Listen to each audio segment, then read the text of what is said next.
भाई जितने जो भी साथी जुड़ते हैं सभी साथियों को सबसे पहले तो हर्ष चिकारा की तरफ से राम राम। हाल फिलहाल हर्ष चिकारा पेज से हम लाइव हैं और मैंने पोस्ट भी डाल दी थी कि मैं 8 बजे लाइव आऊंगा।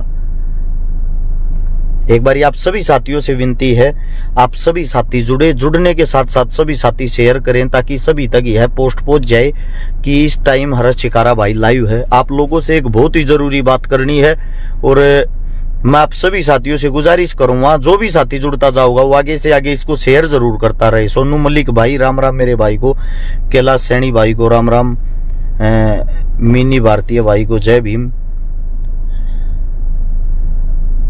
अब्बास खान भाई आपको भी वालेकुम सलाम, जुनेद भाई जय हिंद। एक बारी मैं भाई अपनी बात शुरू करता हूं, उससे पहले आप सभी साथियों से मेरी गुजारिश होगी आप आगे से आगे इसको शेयर करते रहना। यह मैसेज, यह संदेश सब तक पहुंचना बहुत ज्यादा जरूरी है। खासकर मैं माफी चाहता हूं पहले ही, मेरे को लगता है शायद मेरी इतनी ताकत नहीं हुई है जितनी मेरी सोच है, मेरी उम्मीद है, और कहीं ना कहीं मैं कमजोर हूं। आप लोगों की कोई कमियां नहीं है, मैं कमजोर हूं तो उस चीज के लिए मुझे माफी मांग लेनी चाहिए, इस चीज में कोई शर्म नहीं। प्रदीप शास्त्री बड़े भाई साहब को भी राम राम। आप सभी साथियों को बता देता हूं, सबसे पहले आज 1 सितंबर है। 1 सितंबर को आज का मेरा प्रोग्राम था सीकर का, लेकिन पुलिस प्रशासन की तरफ से कल रात को कॉल आती है आप सीकर नहीं आओगे, राजस्थान की पुलिस की तरफ से। अगर आप सीकर आए तो हम आपको थाने में बैठा लेंगे। मैंने प्रोग्राम वालों से बात करी कि भाई मैं सीकर नहीं आ सकता, थाने की तरफ से ऐसे ऐसे ये कॉल है। और प्रोग्राम किस चीज को लेके था? एक शहीद की मूर्ति का अनावरण। मैंने सोचा किसी दूसरे का प्रोग्राम ना बिगड़े, इसलिए मैंने उस प्रोग्राम की उनको बोल दिया भाई आप निपटाओ, मेरी तरफ से मैं टीम भेज देता हूं, मैं नहीं आ पाऊंगा, मैं माफी चाहता हूं। अब सेम सिचुएशन, सेम कंडीशन इस 3 सितंबर को नू मेवात के अंदर उटावड़ गांव है। उटावड़ गांव में एक गरीब लड़की की शादी करवानी थी। मेरा साथी वहां पे हिदायत खान अपना कमांडो साहब है, समाज सेवी, वहां जाना था। तो क्या होता है, मैंने आज पोस्ट डाली 3 सितंबर की पोस्ट डाली तो वहां के सबसे पहले तो SHO साहब की कॉल आती है, हर्ष भाई आप यहां नहीं आओगे। मैं बोला जी धारा 144 तो वहां नहीं लगी हुई, वो तो हट चुकी है। बोला ये आपके आदमी बैठे हैं, एक बार इनसे बात कर लो। वहां पे मेरे साथी बैठे हुए थे, कवि निसार कोटिया, हिदायत खान, कमांडो साहब, उनसे बात कराई। उन्होंने बताया कि हम बुला रखे हैं बातचीत के लिए, क्योंकि कई बार फेक कॉल आ जाती, मैं सोचता हूं कभी किसी ने फेक कॉल कर दी हो। उसके बाद वे DSP साहब ने बुलवाए पलवल, उनको बोल दिया कि हर्ष चिकारा नू मेवात में नहीं आना चाहिए। कई गांव की पंचायत थी, सरपंच थे, वहां की पंचायत और सरपंचों ने पूछा जनाब नहीं आओगा, उसका रीजन बता दो, क्या है, कारण क्या है। प्रशासन का कहना कि लगभग उनके आने से यहां जो ये आप शादी कर रहे हो 20,000 आदमी इकट्ठे होंगे, क्योंकि मेरे पास 30 सरपंचों की ये कॉल आ रखी थी। 30 सरपंचों का ये कहना था आपको चांदी का मुकुट पहना के हम आपका स्वागत करना चाहते हैं। 30 कॉल तो सरपंचों की थी, ये 30 जगह स्वागत होना था 3 सितंबर को, वो स्वागत होना था। वे मैसेज CID की तरफ से ऊपर पहुंच गए, उन्होंने अंदाजा लगाया कि 20,000 आदमी इकट्ठे हो जाएंगे और इतनी ज्यादा भीड़। तो उन्होंने बताया कि हर्ष चिकारा को CM नहीं है, कोई मंत्री नहीं है, मुख्यमंत्री नहीं है, एक समाज सेवी है और ये उसका प्यार प्रेम है नू मेवात के अंदर। तो उसको प्यार प्रेम के लिए भी क्यों रोक रहे हो, हम ऑन रोड उसका स्वागत करेंगे और जो बेटी की शादी वो हम खुद कर देंगे, उनको बाहर के बाहर हम विदा कर देंगे। प्रशासन की तरफ से ये कहना था ऊपर से दबाव है, आप हमारी बात समझने की कोशिश करें। अब भाई प्रशासन की हम रिक्वेस्ट करते हैं, वो रिस्पेक्ट करते हैं। मेरे से बात हुई, जैसे ही मैंने बोल दिया कोई दिक्कत नहीं, मैं नहीं आऊंगा, मैं नहीं गया। सबसे पहले नोट कर लेना, 3 सितंबर को मैं उटाउड़ में नहीं आ रहा, नू मेवात के अंदर नहीं आ रहा। जो भी साथी वहां हैं वो इस चीज को गौर से सुन लेना। 3 सितंबर को मैं नू मेवात में जो प्रोग्राम था उसको कैंसिल कर दिया गया है। अब आती है अगली बात, जिस चीज का मुझे दुख है, जिस चीज के लिए मैं माफी मांगता हूं। हमने एक पहल करी थी, हम भाईचारे को जोड़ेंगे, हम भाईचारे को जोड़ने की कोशिश करेंगे। हमें नफरत ना किसी जात से है ना किसी धर्म से है, हमें नफरत तो वह मानवता के दुश्मन दंगाई से है जो इंसान को इंसान से लड़ाना चाह रहा है, वो हिंदू हो या मुसलमान हो। मुझे दुख इस बात का है, जिस दिन से मेवात के अंदर पंचायत हुई, उस पंचायत से सरकार इतनी बैकफुट पे आ गई।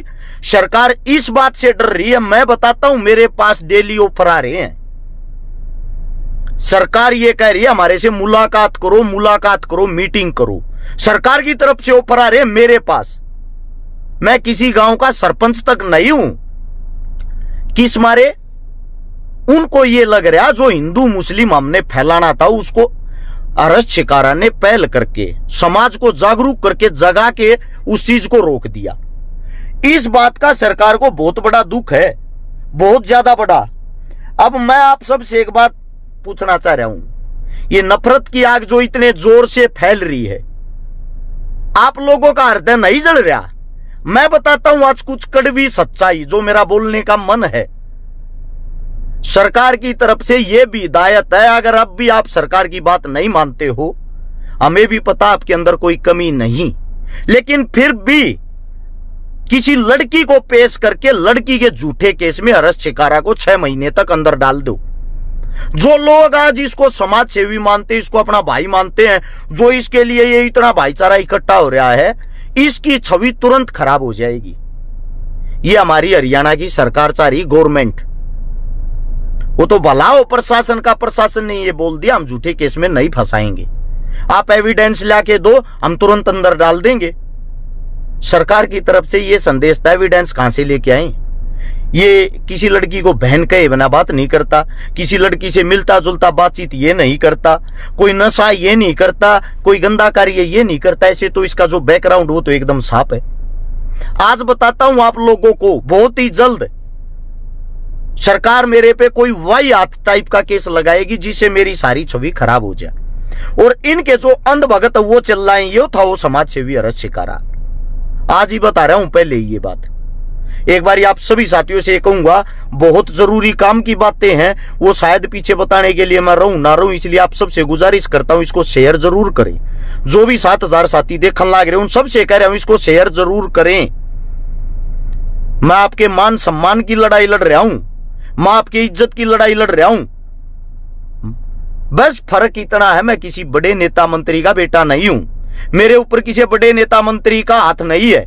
जो कह रहे हैं मेरे को कोई कांग्रेसी कह देता, कोई कुछ कह देता, उनको आज बता देता हूं, राजस्थान के अंदर कांग्रेसी होगी, सिक्कर पुलिस प्रशासन कांग्रेस के अंदर ही आती होगी, वो भी रोक रहे हैं। हरियाणा की गवर्नमेंट भी रोक रही है, क्योंकि सबको मैं अपना दुश्मन दिखाई देता हूं, क्योंकि मेरे ऊपर मेरा आका कोई नहीं है। मेरे आका है मेरे आदमी, मेरे गांव, मेरे से प्यार करने वाला भाईचारा। अब मैं आप सभी को एक बात बता देता हूं भाई, इतना कड़वा जहर के सुए थारा लाए जान लाग रहे हैं। जय किसी गांव में कोई डाडी वाला मूछ कटवाए दिख जा,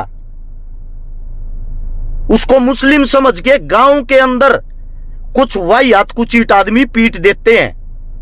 आज भी गुड़गांव के अंदर एक मोमडन को बेचारा ऑटो चलाया करता, पीट पीट कर मार दिया, बोला मुसलमान है हो। आप सभी से एक बात पूछना चाहता हूं, इस धर्म की राजनीति में, इस मजहब की राजनीति में उनका क्या दोष है भाई? जो गरीब अपना मजदूरी करना हुए हैं, जो गामा में धान लाना हुए थे, जीरी लाना हुए थे, जो गामा में धान जीरिया नड़ाना, उनने भी पीटन लाग रहे हैं।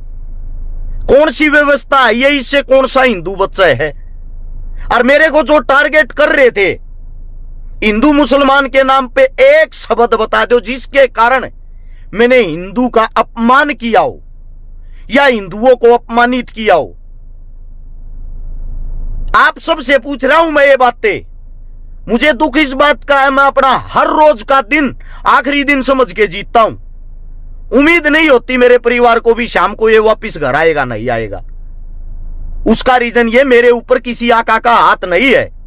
वो तो शुक्र है प्रशासन का, प्रशासन चाहते हुए भी मेरे साथ गलत नहीं करना चाहता। वो कहता हमारे को प्रूफ लाके दो, एविडेंस लाके दो, छिकारा को फिर घसीटांगे।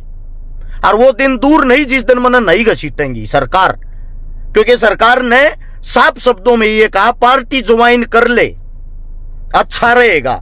जहां से बोलेगा तेरे को खुश कर देंगे, जितनी बड़ी जिम्मेदारी कहेगा खुश कर देंगे। मेरे को वे चीजें एक्सेप्ट नहीं है, मैं नहीं चाहता ये गंदी राजनीति, दो चार मुर्दों के लाशों के ऊपर हाथ धोकर अपनी राजनीति करूं। मुझे जरूरत नहीं है ऐसी तुच्ची गंदी राजनीति का। अचार के साथ रोटी खाता हूं, वो खाता रहूंगा। मैं गांव वालों से कहता हूं भाई, जो गांव हरियाणा के अंदर है, गांव में किसी को गरीब न पकड़ कर पीट कर जय श्री राम के नारे लगा दे हैं। इससे मैं पूछता हूं राम खुश होगा? आप सभी साथियों से पूछता हूं, इससे कोई राम खुश होगा क्या? पेटले पेटले 60 साल के बूढ़े जो पोते पोतियाड़े हैं, वे सरेआम वीडियो डालते हैं, मुल्ले काटे जाएंगे, राम राम चिल्लाएंगे, उनके ऊपर कोई कार्रवाई नहीं। हर्ष छिकारा अगर हक की बात करता उसको जाने के लिए रोका जाता है। एक अब शब्द ऐसा बता दो जो मैंने समाज तोड़ने का इस समाज के बीच में कहा हो। अगर कोई झूठा है फरेबी, उसको बेनकाब किया है, वो मेरा काम है। उससे दूसरी बात आप सभी साथियों को बता देता हूं भाई, ये जो इतने बड़े समाज सेवी और ये जो ये बन रहे ना हिंदू तो मुस्लिम धर्म के ठेकेदार, एक तुम्हारी भाभी पाकिस्तान से ही आई होगी, तुम्हारे बीच में आके वो तुम्हारा तिरंगा लहराती है।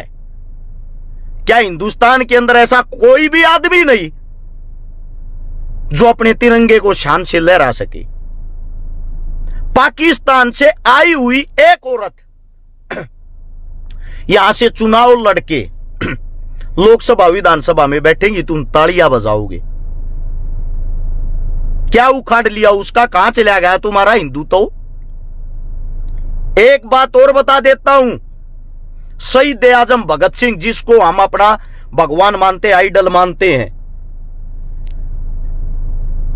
इसका गांव भी उसी पाकिस्तान के अंदर आता है जहां इसका जन्म हुआ। किताबों के अंदर अगर आप पढ़ोगे, भगत सिंह को भी आतंकवादी बोला गया है कि ये देशद्रोही था, आतंकवादी था। फिर ये आतंकवादी था तो हर चौक चौराहे पे इनकी मूर्तियां क्यों लगाई जाती हैं? फर्क समझो मेरे भाई, समझने वाले साथी समझेंगे। जब भगत सिंह आतंकवादी था तो हमें क्यों पढ़ाया जाता है? हर चौक चौराहे पे उनकी मूर्तियां क्यों लगाई जाती हैं? इस सरकार की जितनी गंदी सियासत, उनके खिलाफ जो भी आवाज उठाएगा उसी को देशद्रोही बना दिया जाएगा। पंचकुला के अंदर स्पोर्ट्स पर्सन खिलाड़ी अपनी नौकरी की भर्ती को लेके बैठे हैं, अब उनको देशद्रोही बोल रहे हैं। किसान बैठा था वो देशद्रोही था, कोई भी हक की आवाज उठाता वो देशद्रोही हो जाता है। मैं आप सभी साथियों से पूछना चाहता हूं मेरे भाई, चलो हर्ष छिकारा को नू मेवात जाने से रोक दिया, उसी नू मेवात के अंदर 13 तारीख को इसी सितंबर में आपके सीएम खट्टर साहब रैली करेंगे। उनसे कोई व्यवस्था नहीं बिगड़ती भाई, उनसे कोई व्यवस्था नहीं बिगड़ती क्या? बड़ा दुख होता है मुझे एक बात बता के, मेवात के अंदर 300 मकान तोड़े गए। अनपढ़ गवार 6000 की आईटी सेल वाले, ये जो धर्म के ठेकेदार ये चिल्ला रहे हैं पीड़ा पंजा चल्या। एक मकान बनाने में एक इंसान की जिंदगी गुजर जाती है। इस 4 सितंबर को 34 साल का मैं हो जाऊंगा। मेरे तो आज तक अपने बच्चों के लिए खुद का 100 गज का मकान नहीं बन लिया। उस दुख दर्द तकलीफ को मैं समझता हूं और उनको बिना दोषी साबित हुए उन पर मकान तोड़ दिए। मैं आप सबसे पूछना चाहता हूं, अगर फिर वे निर्दोष साबित हुए, उनका मकान कौन बना के दे देगा? 18 साल से ऊपर उम्र का जो भी बच्चा पकड़ा जाता उसको पकड़ कर केस लगा देते। सरकार के आदेश थे, प्रशासन भी क्या करती? 2 होमगार्ड मारे गए। एक इंस्पेक्टर हरियाणा पुलिस का जवान, उसकी आंख फूट गई। वो कभी जिंदगी में नहीं देख पाएगा, एक आंख से उसकी आंख चली गई। बेचारा इतना शरीफ और सीधा इंस्पेक्टर अकेला अपने 2 परिवारों को पाल रहा है। सरकार को क्या फर्क पड़ा? सरकार का तो एक काम है, सियासत चाहिए, कुर्सी के नीचे आग लगा दो। हिंदू मुसलमान से अच्छा कोई जाप नहीं हो, जाप करते रहो, आग लगाते रहो। अब इनको यह पता लग गया था इतनी बड़ी महापंचायत होगी, कदे हरस शिकारा एंट्री मार के चारों तरफ शांति ना बना दिए, इस मारे रोका गया। रोकने वाला शिकायत करता कौन? सोना का विधायक साहब। सोना के विधायक साहब से सिर्फ एक बात कहता हूं, आप हिंदू मुस्लिम कर रहे हो। जिस सीट से सोना से आप चुनाव लड़ते हो, आपकी जाति के, आपके धर्म के सिर्फ 2 गांव हैं। 2 गांव से आप एमएलए कैसे बन गए? वोट भी मुसलमानों की, चोट भी मुसलमानों को। थोड़ा तो शर्माना चाहिए, राजनीति में इतना नीचा तो नहीं गिरना चाहिए। वहीं जहां के वो नासिर और वो जुनेद वो थे, उसी गांव का जो सरपंच है, उस गांव का सरपंच बनिया है और एकला परिवार बनिया का है। पूरा का पूरा गांव मोमडनों का, मुस्लिमों का। 3री 4थी बार वो सरपंच है। वो हिंदू धर्म के अंदर आता है बनिया, सिर्फ एकलौता परिवार। अगर वहां ऐसी बात होती, उसको सरपंच क्यों बनाते? सबसे पहले तो उसको ही मार के खाते वहां के लोग। असलियत, जमीन की हकीकत और कुछ है, सियासत आपको और कुछ दिखा रही है। और आप वही देख रहे हो। सियासत कल दिखा देगी हरस शिकारा आतंकवादी, आप सच मान लोगे क्योंकि टीवी पे दिख गया तो हरस शिकारा है। ये नहीं देखोगे हरस शिकारा तुम्हारी लड़ाई कब से लड़ रहा था और उसको फंसाया जा रहा है, उसके साथ खड़ा होना चाहिए या उसका विरोध करना चाहिए। एक बात, एक घोषणा आज ही मैं कर देता हूं, आज ही आप लोगों को बता देता हूं, जिसे आप लोगों को पता लग जाएगा। 2024 के जनवरी में जब राम मंदिर का उद्घाटन होगा, हमें बड़ी खुशी है, अच्छी चीज का उद्घाटन होना चाहिए। इस चीज के हम खिलाफ नहीं, हम साथ हैं। हम खिलाफ इस चीज के हैं, उसका गलत फायदा ना उठाया जाए। हर गांव, हर गली, हर चौक, हर मोहल्ले में यात्रा निकाली जाएगी जय श्री राम के नाम से। उससे भी हमें कोई आपत्ति नहीं। हमें अगली बात से आपत्ति है, सरकार की बी टीम, यानी कि जो इनके पास मोमडनों की टीम है, बी टीम जिसको बोलते हैं, वो उन यात्रा निकालने वालों पर हमला करेंगे। हमला करके दंगा होगा, दंगा करके हिंदू मुसलमान होगा। 20, 30, 50 आदमी हर शहर, हर जिले में मरेंगे और फिर से इनका चुनाव उठ जाएगा। भाड़ में जनता, भाड़ में जाए जनता, अपना काम बनता। ये है नेता। और हरियाणा के अंदर अगर सरकार ज्यादा बैक फुट पे आ गई, आपकी भाजपा सरकार ज्यादा बैक फुट पे आ गई, इनको विपक्ष दूसरी पार्टी मजबूत होती दिखाई देगी। आज बता देता हूं हरस शिकारा, आज इसी दिन 1 सितंबर 2023 को यहां चुनाव नहीं होगा, यहां राष्ट्रपति शासन लागू कर देंगे कि दंगे होने की संभावना है। इस मारे यहां के चुनाव टले, यहां लागू होगा राष्ट्रपति शासन। फिर बनाएंगे ये सेंटर में अपनी सरकार, और सेंटर में सरकार बनने के बाद जब लोगों को ये लगेगा तुम्हारे पास कोई ऑप्शन नहीं है, ऊपर फिर से राक्षस आ गया, फिर दोबारा यहां जब चुनाव करवाएंगे, जब इनका बोलबाला हो जाएगा। देख लेना आप, एक खबर चली हुई है अभी, वो एक देश एक चुनाव, कुछ इस टाइप में। उसकी भूमिका, उसकी बात को समझो। लोकसभा में ये चेहरा लिए घूम रहे हैं एक प्रधानमंत्री। प्रधानमंत्री का जो चेहरा लिए घूम रहे हैं उसके नाम पे चुनाव लड़ते हैं। ये सोच रहे हैं कि जो एक देश एक चुनाव वाली बात है उस पे नीचे भी चुनाव में उन्हीं के कारण ये सारे का सरकार बना लेंगे। आज बताता हूं, हर बार की वीडियो देख लेना, एक भी बात झूठ नहीं पाई होगी। छत्तीसगढ़ में कांग्रेस जीतने लग रही है, एमपी में चुनाव होगा, कांग्रेस जीतने लग रही है, राजस्थान में चुनाव होगा, फाइट करके बीजेपी सरकार बनाएगी, कैसे भी बनाओ। कौन बनाओगी राजस्थान में? बीजेपी। इसके बाद नंबर आता है हरियाणा का। हरियाणा का आदमी जो है किसी की पसंद नहीं है बीजेपी जीतता है, किसी की भी पसंद नहीं है बीजेपी यहां जीतता है। लेकिन जो विपक्ष है, विपक्ष के खुद के 3-4 धड़े हो रहे हैं जो आपस में लड़न लाग रहे, सीएम कौन बनेगा किसने बनावा। एक चेहरा डिक्लेयर हो है, इनकी जो इंटरनली मीटिंग है, दूसरे उनकी टांग खींचन लाग जाए। इस मारे हरियाणा का नाश हो रहा। विपक्ष जो है, विपक्ष अपनी भूमिका निभा के, आम घर परिवार किसान पुत्र अपनी भूमिका निभा रहे विपक्ष की, और वे आपस में लड़न लाग रहे हैं, आपस में खुट्टम खुट्टा हो रहे हैं। ये स्थिति, ये हालत हाल की है। और यह वीडियो न्यू की न्यू बेशक सेव कर लियो। पहले चुनाव में भी जिन जिन की बताई थी, same condition, same vote, same चुनाव जीते थे। क्योंकि मैं जमीनी स्तर पे धक्के खाता हूं, हर रोज लोगों के बीच में रहता हूं, मैं तुक्केबाजी नहीं मारता। थोड़ी बहुत 2-4 किताब पढ़ता हूं, पढ़ रहा हूं, पढ़ू हूं, वे बताता हूं आप लोगों को। एक बारी आप सभी साथियों से चाहूंगा, इसको आगे से आगे शेयर जरूर करें। आप सभी साथियों से मेरी ये गुजारिश है।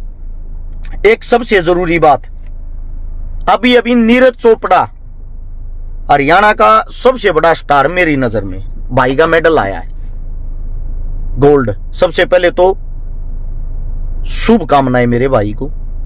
उसकी मां का बयान सुनना, जब पत्रकार वहां भी हिंदू मुस्लिम कर रहे हैं, इनसे कोई पूछने वाला हो, वहां भी हिंदू मुस्लिम करने पहुंच गए। ये कह रहे हैं अगर पाकिस्तान वाला जीत जाता तो। उसकी मां ने कहा कितने प्रेम से, ये हमारी माता जी के ख्यालात हैं हिंदुस्तान के अंदर, वो भी खिलाड़ी है, वो जीत जाता तब भी मुझे खुशी होती, मेहनत तो वो भी करता है। जब नीरज चोपड़ा भाई ने मेडल जीता, उसको अपने तिरंगे के नीचे बुलाया और वो खुशी से भाग के आया। नीरज भाई के साथ खड़ा था पाकिस्तान वाला, जिन दोनों देशों के बीच में आपस में खटपट है। अगर ये काम पाकिस्तान वाला वहां झंडा लिए खड़ा होता, हिंदुस्तान का उसके झंडे के नीचे खड़ा हो जाता, पता नहीं आप कौन कौन सा सर्टिफिकेट दे देते, क्योंकि आप खिलाड़ी को भी खिलाड़ी नहीं रहने दे रहे। और मैं एक बात चैलेंज के साथ कहता हूं, सरकार को काल मरवाना हूं, आज मरवा दो। मैं वादा करता हूं, गारंटी देता हूं, नू मेवात के अंदर इस 3 सितंबर ने तो हर्ष छिकारा जाता नहीं। आप पहले 13 तारीख को अपनी रैली करना, जो खट्टर साहब करने लग रहा है उससे 3 गुना ज्यादा बड़ी, 3 गुना ज्यादा बड़ा प्रोग्राम, बड़ी पंचायत मैं करके दिखाऊंगा। गारंटी है इस बात की, चैलेंज है ये। और मैं एक आम घर, आम परिवार से मजदूर का बेटा हूं, मेरे पास कोई पावर, कोई ताकत नहीं। पहले 13 सितंबर की आप अपनी रैली करो, उसके बाद उससे 3 गुना ज्यादा भाईचारे की पंचायत मैं जोड़ के दिखाऊंगा। ये मेरा वादा है। इस वीडियो को जितने भी ये सरकार के आदमी हैं सेव कर लेना। और भाई मेरी सीआईडी से, पुलिस प्रशासन से गुजारिश, एक विनती है, मेरे किसी भी साथी, किसी भी सरपंच, किसी भी आदमी को परेशान ना करो। मैं आप लोगों के सामने संदेश लेके खुद आया हूं। जब तुम राजी नहीं हो, नहीं आना चाहिए तो मैं नहीं आ रहा, मैंने कैंसिल कर दिया है। ये विनती है, वहां के आदमियों से पूछताछ ना करी जाए, वहां के आदमियों को परेशान ना किया जाए। और सरकार पक्ष, विपक्ष, आम जनता सब एक बात सुन लो, ये हावी क्यों हो रहे वो भी बता देता हूं। सिर्फ 2% आदमी ऐसे हैं जो ये हिंदू मुस्लिम की आग में अपनी रोटियां सेकते हैं, जाति धर्म में अपनी रोटियां सेकते हैं, जात पात में अपनी रोटियां सेकते हैं। ऐसे गंदे प्राणी सिर्फ 2% हैं। लेकिन बड़ा दुख एक बात का है, जो 98% आदमी हैं, उनमें से 67.99% आदमी अपनी प्रतिक्रिया नहीं देना चाहते, ना देते। वे नो कहे को जीता जरो मरता मरो, न किसी के घर किसी के परिवार तक को मतलब को ना, वे रोल ना निभाते। अगर वे आदमी सिर्फ 5% भी सच को सच झूठ को झूठ कहने लग गए, उसी दिन हमारा देश सुधर जाएगा और आप लोगों को कहना पड़ेगा। सारी वीडियो देख के एक गलती बता दी और शिकारा ने यहां हिंदू मुसलमान करवाया, यहां मुसलमानों की मेरली है, यहां हिंदुओं की मेरली है। मैंने सिर्फ पक्ष विपक्ष दोनों के बीच की वे बातें बताई हैं जो जमीन की हकीकत है। उस हकीकत कहने से परहेज मत करो। मैं तो ये कहता हूं वो जिंदगी भी क्या जिंदगी यार, मैं तो उसको मुर्दा ही मानता हूं जो जीते जी हक की बात नहीं कर सकता हो। जीभ खाली तलवे चाटने के लिए मत रखो। अपना परिवार तो पशु पक्षी भी बसा लेते हैं, इंसान वही होता है जो दूसरे के परिवार की भी सोचे। हमारे सामने एक भाई को मार दिया जाता है, किसी गरीब को, हमारे सामने किसी गरीब का मकान तोड़ दिया जाता है। वो मकान सदियों में नहीं बनता, वो मरने वाला दोबारा से वापिस नहीं आता। हमें अमन शांति चाहिए। हाथ जोड़ के गुजारिश है भाई, कोई कट्टर मुसलमान बनकर किसी हिंदू ने मत मारो, कोई कट्टर हिंदू बनकर किसी मुसलमान पर हमला मत करो। ये सिर्फ सियासती खेल है। चुनाव होने के बाद कोई कट्टर नहीं रहेगा। हाथ जोड़ के गुजारिश आप सबसे, और बहुत जल्दी दोबारा से फिर मिलेंगे दूनी ताकत के साथ। शायद आज हमारी उतनी ताकत है नहीं जितनी हम चाहते हैं। यो समाज जागेगा, जरूर जागेगा, आज नहीं तो कल जागेगा, और जगा के ही रहेंगे। जगाना हमारा लक्ष्य है, नोट कर लेना। ये नारंगी संतरे खंडे खंडे आंडेंगे, गारंटी इस बात की, अगर आप लोग जग गए तो। आप सभी साथियों ने इतना समय दिया, इतना प्यार दिया, दिल की गहराइयों से धन्यवाद। दूसरी एक छोटी बात आखिरी, तेज बहादुर यादव मेरा साथी था, आजकल की तो दिखता भी नहीं, जिसने एक शिकायत करी थी बीएसएफ के अंदर, आग भाई फौजिया नैया रोटी मिल रहा है।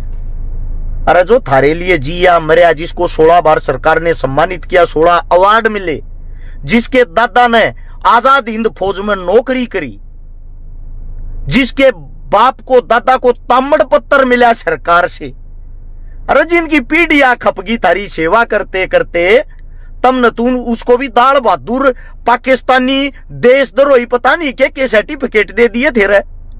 जिसका एक लौता लड़का अपना गोली मार का आत्महत्या कर लेता है अपने पिता की इतनी बुराइयां सुनकर, जिसकी पत्नी एक फैक्ट्री के अंदर नौकरी करके घर चला रही है। मेरे लिए वो तेज बहादुर यादव भगवान के सम्मान है, क्योंकि सच्चाई का साथ देता, सच्चाई को जगाता, तब न तो वो भी देशद्रोही बना दिया था रे। सिर्फ इस गंदी राजनीति के चक्कर में आज कोई उसके हालात पूछने वाला नहीं, वो आज कहां है कहां नहीं। ऐसी सरकार होती ना, ऐसे इंसान को घर से उठा के लाती, शिकायत करने पे उस चीज पे कार्रवाई होती, ना कि किसी की नौकरी खाई जाती। फर्क समझो मेरे भाई। बालक बच्चे थारे भी हैं, थारी जिंदगी कट जाएगी, हम मौन रहे थे, चुप रहे थे, थारे बच्चे की कैसे कटेगी रे?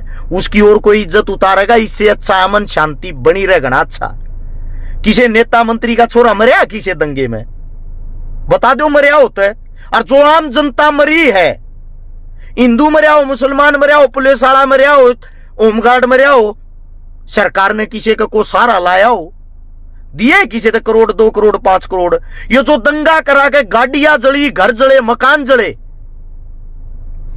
क्या किसी की एक भी गाड़ी एक भी मकान का, चलो वो हिंदू की हो, जो मुसलमान को छोड़ दो, मुसलमान से तो सरकार नफरत करती है, किसी हिंदू की गाड़ी दी है सरकार ने, ले बेटे तू दंगे में जा रहा था, तना संवाद ला दिया, बहुत बढ़िया रोल था तेरा, ले तेरे 20 लाख रुपये तेरी गाड़ी जल रही दी हो, तो बताओ भाई क्यों घर फकवान लाग रहे हो रे? क्यों आपस में नाश करने लाग रहे हो? कुछ नहीं रखा, ये सियासती खेल है। किसी नेता मंत्री के बेटे का माड़ा गाल का गले का जाया करो, हिंदुत्व के नारे लगाते। जब मानू आप लोग छतरी हो, घर तक किसी मिनिस्टर मंत्री के बेटे ने क्यों नहीं काटते? अगर मिनिस्टर मंत्री का बेटा चला गया, चारों तरफ सिक्योरिटी होगी, कोई दंगा नहीं होगा, क्योंकि मंत्री की जान निकल कर लकमा आ जाती है। जब उसका खुद का बेटा जाता, तुम्हारा बेटा जाता है तो फोन करता है, 2-4 मर जाए कोई गम नहीं, हमारी रोटी यहीं से छिकेगी। ये चीजें रहे, सोचने की बात है, कुछ सोचो। सियासत बड़ी गंदी चीज होती है, लेकिन गंदा हम रहने नहीं देंगे। जब तक हम जिएंगे इसको सुधारेंगे, हमारा हक बनता, हमारा दायित्व बनता है। और सरेआम कहता हूं, चीख चीख के कहता हूं, जिस दिन मेरा समाज जाग गया, मेरे समाज का मतलब यो नहीं होता भाई कि मेरा समाज जिस जाति में पैदा हो रहा हूं मैं, समाज का मतलब होता है सर्व समाज, सबके सब, संपूर्ण समाज। उसमें हिंदू हो, मुसलमान हो, सिख हो, ईसाई हो, कोई भी हो। जिस दिन वो समाज जाग गया, मैं तो इतनी उल्टी खोपड़ी का हूं, इन दंगाइयों के हलक में हाथ देकर इनकी जीभ काट गए, जीना आराम कर दूंगा। इंतजार है समाज जागेगा, गारंटी देता हूं। लेकिन ये पता नहीं मेरे जीते जी जागेगा कि मेरे मरने के बाद। अगर मैं पहले मर गया तो मुझे बड़ा अफसोस होगा, मैं आप लोगों को सबक नहीं सिखा पाऊंगा। और मेरे जीते जी यो समाज जाग गया, इन थोड़ा भी जकदे मेरे पे विश्वास जता दिया ना, वादा करता हूं भाई, चुन चुन के ये जो हिंदू मुसलमान जाट बामन राजपूत गुज्जर जो क्या मैं करण लाग रहे हैं, जो ये फिल्में चल रही हैं, मां का नेम खाता हूं, एक ने भी नहीं छोड़ूंगा, एक इंसान को भी नहीं छोड़ूंगा। कठोर से कठोर दंड दिवाए बिना, और दंड भी समाज दो रहा है, यो ना जेल में गिर के जेल की दाल रोटी खवाऊंगा। बाकी वो दिन दूर नहीं, मत करने वालों के हौसले बुलंद रहते हैं। आप सभी साथियों ने इतने प्यार से मेरी बातें सुनी, आप सभी का धन्यवाद। वीडियो को सब जगह शेयर जरूर करना। राम राम, जय हिंद। और उससे अलग मैं 3 सितंबर को नहीं आऊंगा, कभी कोई भाई वहां मेरा इंतजार करें। हमारे जो कमांडो साहब वो उस बेटी की शादी करवाएंगे। कमांडो साहब का धन्यवाद। राम राम सभी साथियों को, जय हिंद।